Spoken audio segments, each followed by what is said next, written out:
अस्सलाम वालेकुम dear students, my name is Zafran Sajid और आज की इस वीडियो लेक्चर में मैं आप सबको वेलकम करता हूं। आज हम सीएसएस अप्लाइड मैथ्स 2023 के पेपर में क्वेश्चन नंबर 4 के बी पार्ट को डिटेल से डिस्कस करेंगे। वीडियो स्टार्ट करने से पहले मैं आपसे रिक्वेस्ट करता हूं कि आपने अगर अभी तक मेरा चैनल सब्सक्राइब नहीं किया तो प्लीज़ इसको जल्दी सब्सक्राइब करें और बेल आइकन के बटन को भी प्रेस करें ताकि मेरी अपकमिंग वीडियोज़ के नोटिफिकेशन आपको ईजिली मिल जाएं। ओके, स्टार्ट करते हैं। Question number 4 B part. Solve the following Bernoulli's equation: x dy by dx plus y equal to 1 upon y square।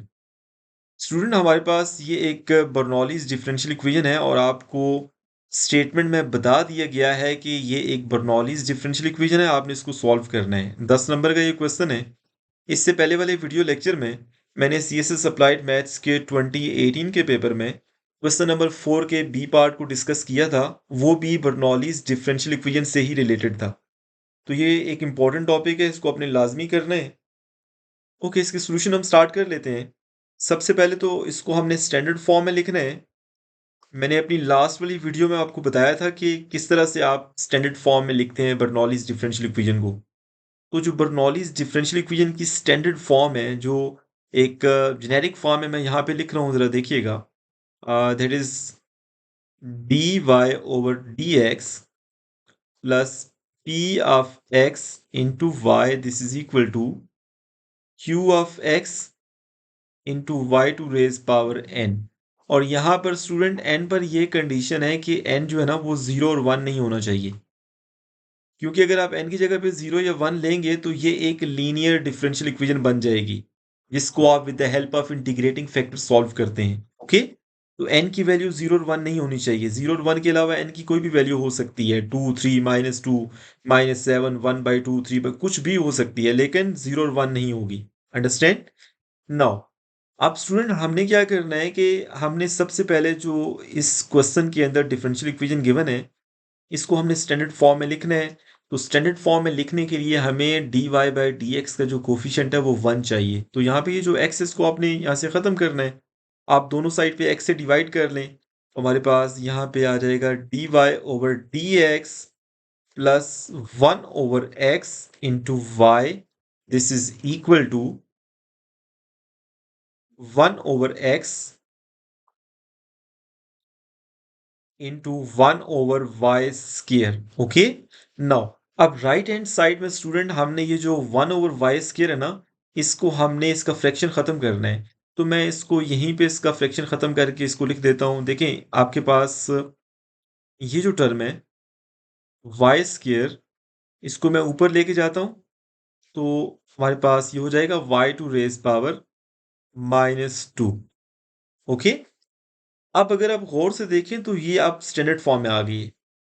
आप देख लें d y by D x का जो कोफिशिएंट है वो 1 हो गया है, यहाँ से x खत्म हो गया है। और राइट हैंड साइड में भी आप देखें, यहाँ पे y की पावर n था ना, तो ये y की पावर समथिंग, मतलब यहाँ पे -2 है, तो मतलब n की वैल्यू -2 आ गई है। ठीक है, तो हमने स्टैंडर्ड फॉर्म में लिख लिया। अब यहाँ पे स्टैंडर्ड फॉर्म को आपने इस जनरल फॉर्म के साथ कंपेयर करना है। तो आपको जो n की वैल्यू मिलेगी student, that would be equal to -2, क्योंकि यहाँ पे y की पावर n है और यहाँ पे y की पावर -2 है। इस तरह से क्यू ऑफ एक्स की वैल्यू 1/x होगी और पी ऑफ एक्स की वैल्यू 1/x हो जाएगी। ठीक है, नाउ आपने सिर्फ एन की वैल्यू को सेपरेट करना है, आइडेंटिफाई करना है। अब बर्नौलीज डिफरेंशियल इक्वेशन को सॉल्व कैसे करते हैं, मैंने पिछले वाले वीडियो लेक्चर में भी आपको बताया था कि यहाँ पे हम एक सपोजिशन यूज करते हैं, that is u is equal to y to raise power 1 minus n. अब यहाँ पे n की वैल्यू पुट कर दें तो y to raise power 1 minus into -2। तो स्टूडेंट, हमारे पास ये y टू रेज पावर 3 हो जाएगा। It means that u is equal to y to raise power 3। और यहीं से आपको अगर y की वैल्यू चाहिए हो तो दोनों साइड पे आप क्यूब रूट ले लें, तो हमारे पास ये u टू रेज पावर 1/3 आपको मिल जाएगा। अंडरस्टैंड, आपने इन दोनों वैल्यूज को याद रखना है। u is equal to y to raise power 3 and y is equal to u to raise power 1/3। मैं इसको हाईलाइट भी कर देता हूँ। ओके, नाउ अब आपने क्या करना है स्टूडेंट, ये जो y की वैल्यू है ना, इसको आपने यहाँ पे पुट करना है। ओके, y की वैल्यू को आपने यहाँ पे पुट करना है, इसको मैं पुट कर रहा हूँ। देखें, सबसे पहले तो हमारे पास लेफ्ट हैंड साइड पे डी ओवर डी एक्स और वाई की जगह पे आप पुट कर दें u to raise power 1/3 plus 1/x और यहाँ पर भी y की वैल्यू पुट कर दें, that is u to raise power 1/3 which is equal to 1/x।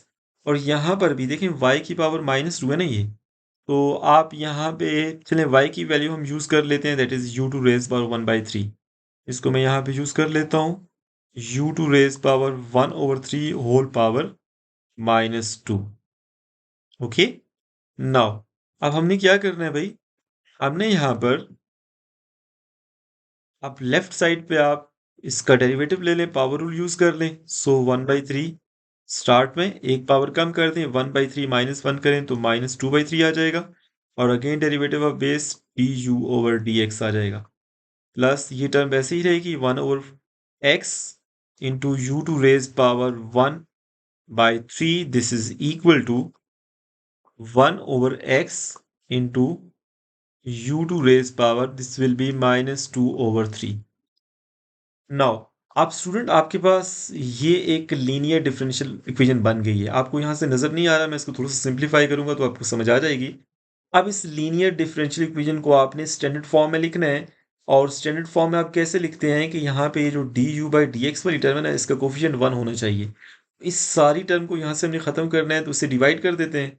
जब मैं इसे डिवाइड करता हूँ तो हमारे पास यहाँ पे D you over d x बच जाएगा, और प्लस यहाँ पर डिवाइड करें 1/x वैसे ही रहेगा, और u to raise power 1/3 divided by, इस सारी टर्म को डिवाइड करें तो यहाँ पे डिनोमिनेटर में u टू रेज पावर -2/3, और ये जो 3 है ये ऊपर मल्टीप्लाई हो जाएगा, जाके मल्टीप्लाई 3 कर देते हैं।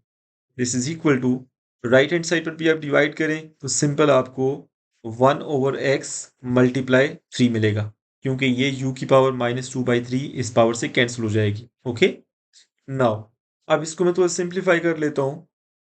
On simplification we will get du by dx, plus यहाँ से सिंप्लीफिकेशन करें, ये बेसिस सेम है तो पावर को इकट्ठा कर दें, तो हमारे पास सिंपल स्टूडेंट 3/x और यहाँ पे u आ जाएगा, this is equal to 3/x। अब ये फर्स्ट आर्डर की लीनियर डिफरेंशियल इक्वेशन बन गई है और ये स्टैंडर्ड फॉर्म में ऑटोमेटिकली आ गई है। तो यहाँ से जो u का कोफिशिएंट है इसको हम कहते हैं p ऑफ x। इसको यूज करके हमने इंटीग्रेटिंग फैक्टर फाइंड करना है। So integrating factor will be equal to e to raise power integration p of x dx, और ये जो इस टर्म को मैंने हाईलाइट किया ये p ऑफ x है, इंटीग्रेशन 3/x dx। आप 3 को आप सेपरेट कर लें और 1/x की जो इंटीग्रेशन होती है वो नेचुरल लॉग ऑफ x आ जाएगी, और यहाँ से 3 को आप x की पावर में लेके जा सकते हैं by using property of log. So finally आपको स्टूडेंट यहाँ से x टू रेज पावर 3 मिल जाएगा। e to raise power natural log एक दूसरे से कैंसिल हो जाएंगे तो x की पावर 3 आपको मिल गया। तो आपने करना क्या है कि इस इंटीग्रेटिंग फैक्टर को आपने यहाँ पे इस लीनियर डिफरेंशियल इक्वेशन के साथ मल्टीप्लाई करना है। इसको मैं 1 कह देता हूँ, इसके दोनों साइड पे आप मल्टीप्लाई करें, तो लेफ्ट साइड पे मल्टीप्लाई करेंगे तो हमारे पास x to raise power 3 D U by D X आ जाएगा, प्लस इधर मल्टीप्लाई करेंगे दूसरी टर्म जो लेफ्ट हैंड साइड पे लिखी हुई है, तो आपको 3x का स्केयर u मिल जाएगा, एंड राइट साइड पे मल्टीप्लाई करेंगे तो 3x स्केयर मिल जाएगा। नाउ लेफ्ट हैंड साइड पे जो दो टर्म्स स्टूडेंट, आपने क्या करना है भाई, आप इनको कंप्रेस करके कुछ इस तरह से भी लिख सकते हैं, क्योंकि हम जानते हैं कि जब आप इस पे प्रोडक्ट रूल यूज करेंगे तो आपको यही टर्म मिलेगी। ओके, आप बेशक इसको with the help of product rule इसको अप्लाई करें, इसमें प्रोडक्ट रूल ऑफ डिफरेंशिएशन, तो आपको ये दोनों टर्म्स मिल जाएगी। नाउ अब स्टूडेंट आपने दोनों साइड पे इंटीग्रेशन करनी है, इसको मैं इंटीग्रेट कर लेता हूँ। आपको पता है कि फर्स्ट आर्डर की लीनियर डिफरेंशियल इक्वेशन को कैसे सॉल्व किया जाता है, ये बहुत सिंपल है। अच्छा, हमारे पास यहाँ से u into x cube, this will be equal to, यहाँ से आपको सिंपल एक्स क्यूब मिल जाएगा, प्लस कांस्टेंट ऑफ इंटीग्रेशन, और यहाँ से जो u की वैल्यू मिलेगी that would be equal to 1 plus c into x to raise power -3। Simple मैंने x की पावर 3 को राइट साइड पे डिवाइड किया दोनों टर्म से सेपरेटली, तो आपको ये u की वैल्यू मिल गई है। देखिए हमारा जो क्वेश्चन था उसमें u तो नहीं था ना, जो हमारे पास बर्नौली डिफरेंशियल इक्वेशन थी उसमें u कहीं भी नहीं है, उसमें x और y है। तो हमें u की वैल्यू तो मिल गई है। अब u की इस वैल्यू को यूज करके हम y की वैल्यू फाइंड कर सकते हैं। ओके, तो u की वैल्यू अपने यहाँ पे पुट करनी है तो y की वैल्यू मिल जाएगी।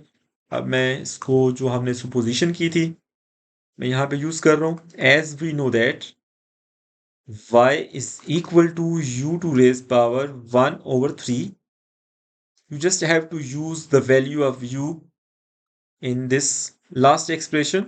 So y would be equal to 1 plus c x to raise power minus 3 whole power 1 by 3.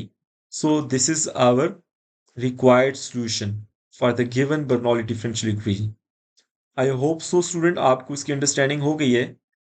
सबसे पहले आपने given first order differential equation को आइडेंटिफाई करना है।